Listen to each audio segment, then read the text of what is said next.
Hello and welcome to the big picture. History has been made in Maharashtra.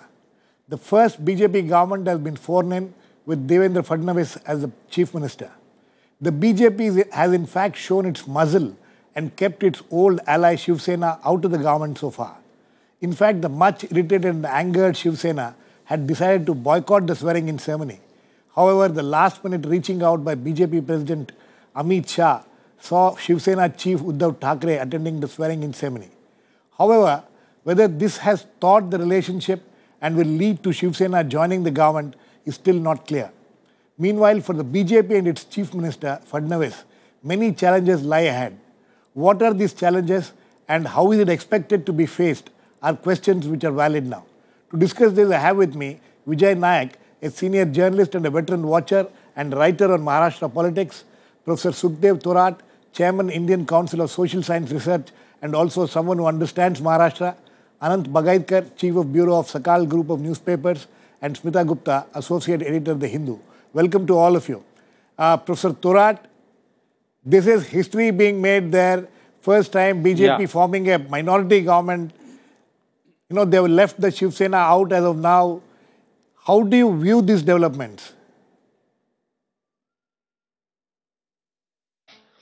Well, I think this is a decision of the people. I think people have decided to bring BJP as a majority party or single largest party. So this is a verdict of the people which should be welcome, and the BJP is going to form the government as a mandate of the people. But I believe that there are huge challenges before the government. And government has recognized that their agenda will be development. But I think that agenda need to be discussed properly. The challenges before the Maharashtra need to be identified and the development plan to be made. I think it will not be good enough to say that we will develop, our agenda is developed. What we need to know is what are the challenges and how those challenges need to be dealt with. I had gone through the document of the 12th Five Plan for Maharashtra, and I didn't see enough evidence of recognition of the problem that Maharashtra is facing. So the first thing would be that the BJP government should take the stock of the situation, identify the challenges, and develop the plan, develop the strategy. And for that, they will require a planning to address the issues and the challenges that they face. Now, if you like me to identify the challenges, we will come to that, sir. We will come to those. We'll come to those things a little later. Vijay Naik. Vijay Naik. The fact is that there are many challenges, but the first thing, you know, still this needs to be settled as far as the relationship with the Shiv Sena is concerned, because this is something which can, if it is not settled, it can keep on festering. Would you agree? I do agree with you, because if it keeps festering, I think it's going to create problems for this government. Secondly, I feel that if it becomes a partner of the government, then perhaps there could be some kind of, meeting of the minds, which is being talked about between Shiv Sena and the BJP. But if Shiv Sena remains out, and if it remains as an opposition of the party, then of the government, then you have Shiv Sena, you have Congress, and you have the NCP. All three parties together will create a kind of a situation for Mr. Devendra Fadnavis, which it will be very difficult for him to handle. And second challenge which I find for Mr. Fadnavis is that when he was a minister, he was a leader there in BJP, and also as an MLA also, he actually probed into a lot of scams and disclosed many things about the NCP's ministers also. So the first challenge for him would be to see that the party which is supporting the present government, right, how does it deal with that party? That's a very crucial question, certainly. But Smita, the question is about Shiv Sena. Why do you think the BJP is still keeping Shiv Sena out? It doesn't want Shiv Sena to be part of the government. What are the problems between these two? Well, there is one very strong view that the BJP, just as one saw in the run-up to the elections, they preferred to go alone. It was a gamble, which has paid off more or less. So one view is that the BJP now would like to have a government on its own. It has mustered together some small independents. They are about, I don't know, about 10, 11 short. 8 and short. Short. So there is one view that in the coming months, if all three political parties are outside and NCP continues to support them from the outside because of the fear that that some of their leaders who are facing criminal charges, that they will continue to do that, there will be some kind of attrition from all three parties. People might leave those parties and join the BJP, and if the BJP can get those people elected on the lotus symbol, do something like what they did in Karnataka. Yeah, Operation Lotus. Yeah. So then they could very well have a government of their own. So I think they will sort of suss it out, see how things work out. But meanwhile, today I think Amit Shah actually called Uddhav Thackeray because they didn't want that kind of shadow to be cast over what is a huge celebration for them. And also, it's good to keep the NCP, you use a Sena to keep NCP in place, use the NCP to keep the Shiv Sena in place, till you get a firmer grip on the situation. Anant, would you see that way, that BJP playing this balancing game using both the Shiv Sena and the NCP, or do they have that kind of a leverage at this point of time? They definitely have the leverage, and I will call it, using NCP to blackmail Shiv Sena and using Shiv Sena to blackmail NCP. I think they will go on playing this for some time. But how situation will come. How safe or dangerous is this? You see, NCP has already surrendered before BJP. They have unilaterally announced that they will support the government. They will abstain from the voting or whatever. So obviously, BJP has got that leverage to actually, in a way, beating Shiv Sena or blackmailing Shiv Sena, and whatever crisis or the problems we are seeing in coming together of BJP Shiv Sena is only because of NCP, the way they have put. So, in fact, this is what we discussed that day also, soon after the results came, on the day of the results. So, NCP has actually managed to create a rift between the BJP and Shiv Sena. The possibility of Shiv Sena and BJP coming back together smoothly has the NCP to a certain extent has created problems there. Yeah, they have created problems. But later on, the problem will be for BJP. Yes. Because BJP and Mr. Modi, who call NCP as nationally corrupt party and all that. So a lot of name callings have happened between even everybody. The image of the government, Ms. Devendra Fadnavis, who exposed many scandals and scams and of the earlier government. So as a chief minister, he will have to act up on them. Okay, Mr. Thorat, what do you think of this situation now that the BJP deciding to go ahead and form a minority government, keeping the Shiv Sena on tenterhooks?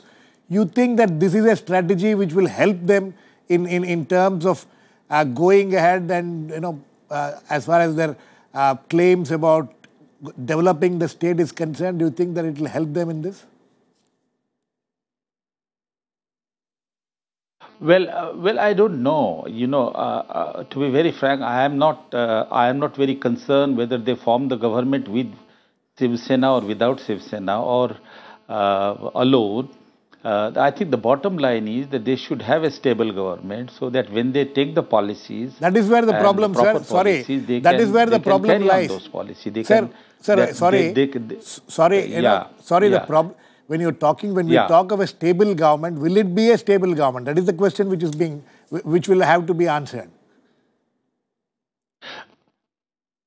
But I think it will all depend whether they are able to get the number from the independents and some sort of continuous support from one or another party, which I believe they will be able to get. But I am more concerned about their development agenda, to be very frank. Whether they will be able to address those agenda, that's the key issue, and whether they recognize the issue problems and they develop the strategy. When you talk for that, they will certainly require a stable government, which. Okay, as far as yes, please go ahead. Yeah, please go ahead. Myself. Yeah, please. Well, I see the challenge over Maharashtra is Hello? Yeah, please continue, Nikam, sir. shall I speak? Yeah, please continue. Hello? Please continue, sir. Yeah, I think the challenge need to be recognized, because the challenge in Maharashtra is a big challenge. The per capita in terms of per capita income, Maharashtra stands second in all the state, but in terms of poverty, it is far below. It must be 6 or 7. Even today, 17 to 20% of the people are poor in Maharashtra in 2012. By even if we take the Tendulkar definitions, there are huge interregional disparities. The poverty in, say, for example, northern Maharashtra and Chandrapur and eastern Vidarbha is in the range of 30 to 33%. There are huge regional imbalances. The malnutrition level, if you want to see, it is amazingly high. 55% of the tribal suffer from undernutrition. 50% of scheduled castes suffer from the undernutrition. Overall, there are 40% of the people whose children suffer from undernutrition. Now, the poverty and malnutrition problem is a severe problem in Maharashtra, which the Maharashtra government, new government, will have to deal with, and they will have to have a growth strategy which will be inclusive, which will be pro-poor. Okay. There are other challenges, social challenges. Despite the fact that Maharashtra is so progressive, you have Ambedkar movement, you have a Phule movement, and yet the atrocities on Dalit is increasing, and shameful atrocities. On an average, 205 cases of atrocities are registered annually in Maharashtra. So we ensure social democracy, equal right, and yet we deny those equal rights to a large section of Dalit. Now, BJP will have to deal with this forthright, this issue. Okay, sir. So social equality and economic inequality will have to be dealt quite clearly. Okay. Now, if you look at the issues sir, we will of, come just to give me 1 minute. Sir, we'll come to that later. Just give me 1 minute and Sir, we will come to it later. Okay, go ahead. Vijay, one of the issues raised by Professor Thorat is about Vidarbha. This is something which is going to come back to haunt them probably, because he is from, the chief minister himself is from Vidarbha. There was during the campaign, there was some kind of it was underplayed, but the separate state demand was very much there, isn't it? Yes, what you say is correct. The demand has been there, but I think the demand was restricted only to the leaders actually, because Maharashtra had CMs from Vidarbha. Earlier, Mr. Sudhakar Naik was there. VP Naik was there for 11 years. We had Mr. Kanamwar. All these ministers, chief ministers, were there from Vidarbha. After Sudhakar Naik, we have not had a chief minister from Vidarbha. Yeah, but we had leaders in Delhi. Mr. Vasant Sathe was there. NKP Salve was there. So all the leaders, they came from Vidarbha. And in fact, this demand for Vidarbha has been there for a very long time. But I do not see the demand as it is in Telangana, because if you look at Telangana, it is a movement not only by one party like India, but also from among the people actually. So among the people, this particular agitation has not been there in Maharashtra. So therefore, that the issue which you say is definitely there, and the BJP is in favor of having the smaller states, and that is there. But that issue will have to be handled very carefully. It's a delicate issue, because if you have a Shiv Sena with your government, then Shiv Sena doesn't agree with that kind of thing. They do not want any kind of bifurcation of Maharashtra into Vidarbha and also in this one, as well as the Shiv Sena is very, very particular about Mumbai. Because Mumbai is being talked about for a very long time. It was said that perhaps they wanted to have a centrally administered Mumbai. But what we have to see is that what is the dream of Mr. Modi for Mumbai, being a financial capital of India, and also now it is in the hands of a very young chief minister in Maharashtra. We are talking at one time when Mr. Manmohan Singh wanted to make Mumbai Shanghai. So that dream is yet to come true.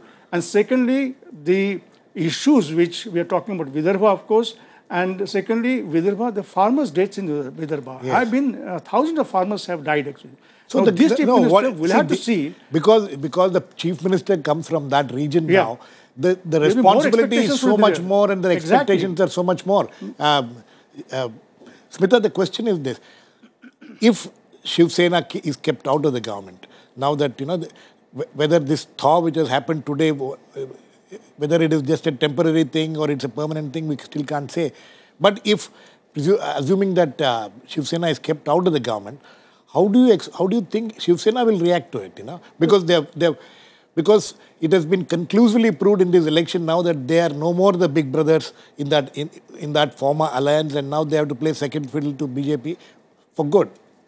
You're talking about the Vidarbha issue or in general? No, the general thing. No, I think, see, the Shiv Sena was born in 1966.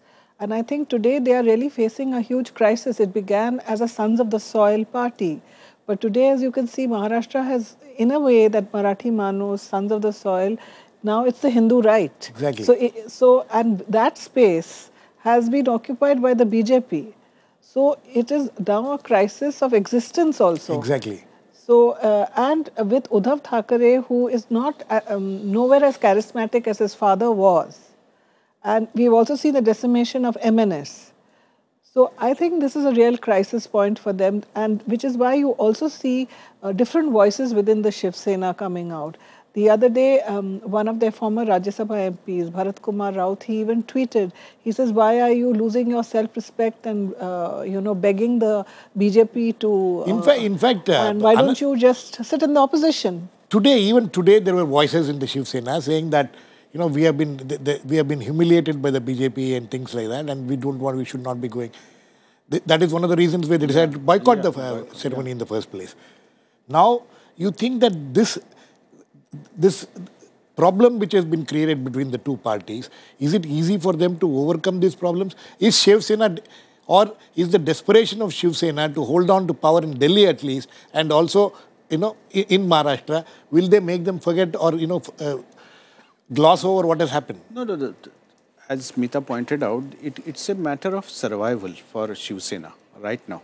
If they choose, or if they are forced to choose, means I would like to put it in that way. If they are forced to choose to be in opposition, obviously, then I think they have an opportunity to... Will they be more aggressive then? Then will that itself become a problem for the whatever government? Aggressive postures they showed during the campaign, they will have to continue with that against BJP. If they don't, then they will be finished.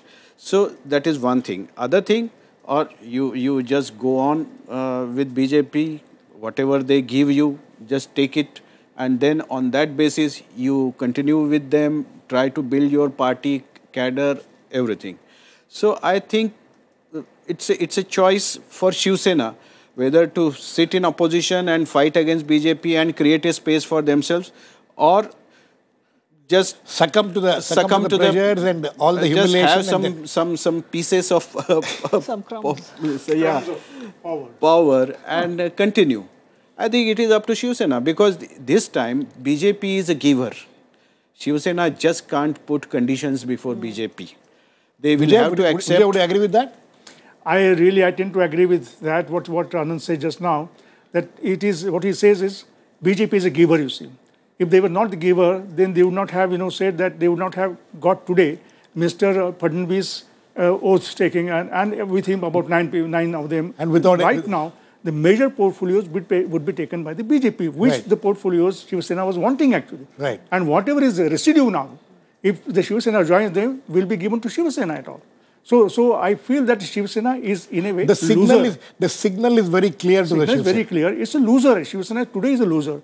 A person who asked for himself as the chief ministership of Maharashtra even before the alliance comes into existence. Right. Even the seats were not even distributed. That man says that, well, I want to become chief minister, and today you see that Shiv Sena has lost the game. So, but I would certainly feel that with 63 members of Shiv Sena, it is a formidable force actually. So BJP cannot take them lightly. Exactly. BJP cannot take them for granted actually. Okay. And, but and just to add what Vijay has said, that in opposition they will be more vehement. Correct. Yeah. Absolutely. So it is. So, Mr. Professor Thorat, so this is the politics of this place, and the politics of what is certainly going to affect the governance. So you think that in the best interest of the state for BJP to take Shiv Sena along? I have lost. Nikam, can you repeat it? I lost. Yeah. I had lost the contact in between. No, my question is, you heard the politics of the game which is going on here, but if the governance has to be done in a good manner, in a stable manner.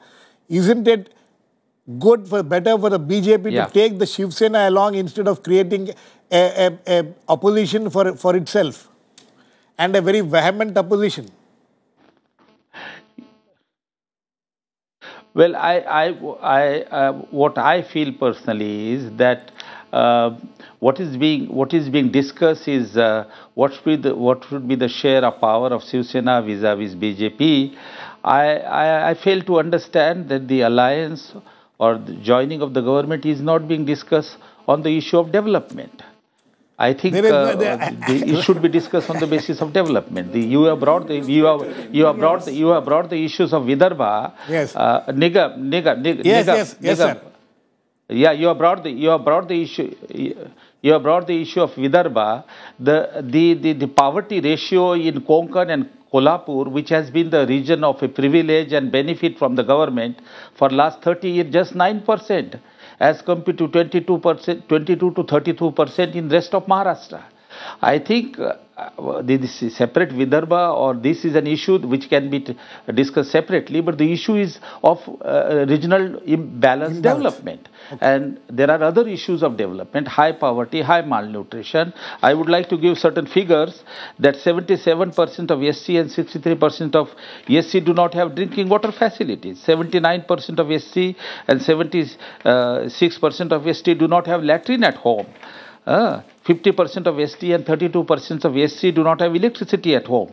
Now, these are the issues that they should discuss for alliance. Absolutely. The way UPA 1 has discussed that there should be a common minimum program on which they join hands. Right. I have a feeling that we are talking of development, but the development has to be put on the table for alliance and joining. And issue of regional imbalances, issue of social imbalances need to be discussed. Okay, I mean, that's very interesting what you say, Smita. No, I think he has hit the nail on the head. Yeah, I was just going to say that what Professor Thorat said is something we all need to listen to. And I think the Prime Minister and Mr. Amit Shah also need to listen to that. And the Chief Minister of Maharashtra. Especially because the apparent mantra of this government at the centre is development. But it is ironical that there is no sort of agenda of development, that this is what we are going to do, these are the imbalances, etc. And I think it would be an excellent idea if actually Mr. Fadnavis made a common minimum program and presented it to both NCP and Sena. Modi's slogan has been Sabka Saath, Sabka Vikas. But here it's not Sabka Saath, it's Apka Saath. Hamara hi saath hai. There is no Sabka Saath. Apna hi Vikas. Not even Shiv Sena is with them now. Right.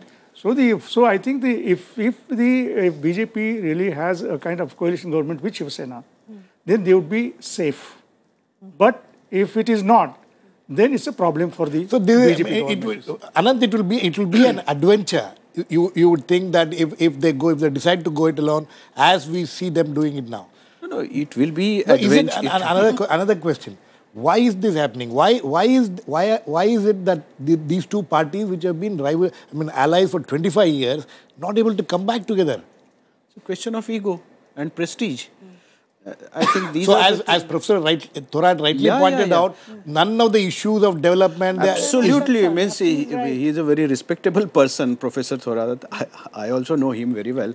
Whatever issues he is making, they are the relevant issues before Maharashtra. And if you really permit me, means today's extravaganza. Yesterday only the union government announced the 10% austerity drive. Austerity drive, 10% cut in the administrative expenditure, and the next day the new Maharashtra government is spending huge money on their swearing-in ceremony. Swearing-in ceremony. And this, it's an irony. It is an irony. Professor Thorat, everybody, all my other panelists appreciated what you say. This kind of, on the one hand, this irony which is happening, that talk of austerity and at the same time you see this kind of ostentatiousness and opulence being displayed in the.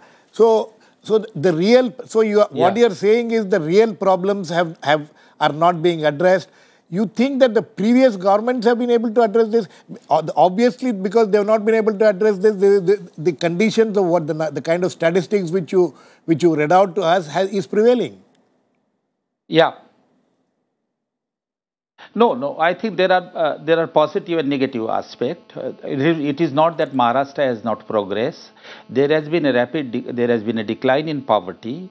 There has been decline in malnutrition. Considerable improvement in educational level. Considerable improvement in access to water, sanitation, and other. But the rate at which it should happen, it hasn't happened. And as a result, we still have those gigantic tasks before us. So about one fifth, 20% of people are poor. About half of them are children are suffering from malnutrition. I have given you the figure for electricity, houselessness, and others. So the task is fairly gigantic. Okay. Then there is the issue of social equity. I mean, it is painful, and it makes me so anguish that the atrocities in Maharashtra are happening in a manner such that we never imagined on scheduled class and scheduled tribe. Right, sir. Yes, then yes, the other day, 3 people were killed. Sir, yes, and this is just Nikam. Yes. Just hold on a second. This is a land which has a legacy of Phule, Shahu, Shivaji Maharaj, and Ambedkar. Okay. And so I think the present government will have to bring the issue of social justice on the agenda also. Absolutely. Yes. So the state is burdened with 3 lakh crore of debt. So I am making a point.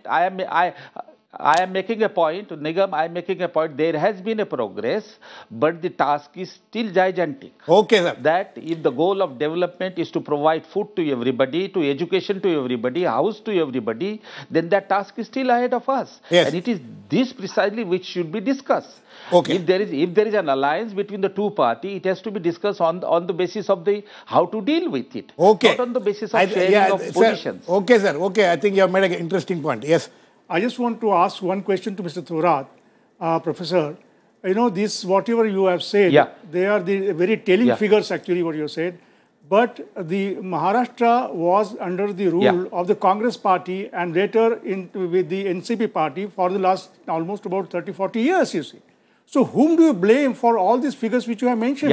The progress has not taken place. Vijay, we are running out of this. Sir, Professor Thorat, I think that is a separate, we should have a separate discussion on this issue. But, you know, right now we are running out of time. Yes, Anant, you were saying something. Okay, I'll be happy. I was talking of debt burden on the state. 3 lakh crores. 3 lakh crores. Then there is an issue of urbanization, migrations, then infrastructure. All these, anyway. These are the challenges, and these challenges can be faced only if there is a stability. Stable government. Stable government. Very quickly, all three of you. The NCP has played a... development agenda has to be brought in the center. Okay, absolutely. Sir. Very quick last words to all of you. Development agenda has to be brought in the center. Shiv Sena is right now cornered. But if Shiv Sena, if finally the BJP decides to go ahead with the Shiv Sena and brings them into the government, what will happen to the NCP? NCP has lost its game? Yes. If Shiv Sena joins the BJP government and they make a government, then both the parties and BJP will not need NCP, number one. Number two, there will still be a danger. Because if Shiv Sena on certain points really confronts the BJP leadership and say that we just come out of your government, again the BJP government is in danger. Again, if you look quickly, we are running out of time. NCP also, if they take out the support of the BJP, which is in a minority, the government will be in danger. Okay, I think, sorry, we have run out of time. But it's a historic day for the BJP. There is no doubt about it. They have made it to the government on their own, even though it's a minority government. But there are several challenges ahead, several minefields ahead. Actually, if you want to say like that, they will have to watch very carefully where they step. We'll wait and watch how they will go ahead. Thanks to all my guests, Professor Thorat, Vijay, Naik, Smita, Gupta, and Anant Bagaitkar. Please keep watching. We'll come back with another issue on the big picture, same time on Monday. Meanwhile, have a great weekend.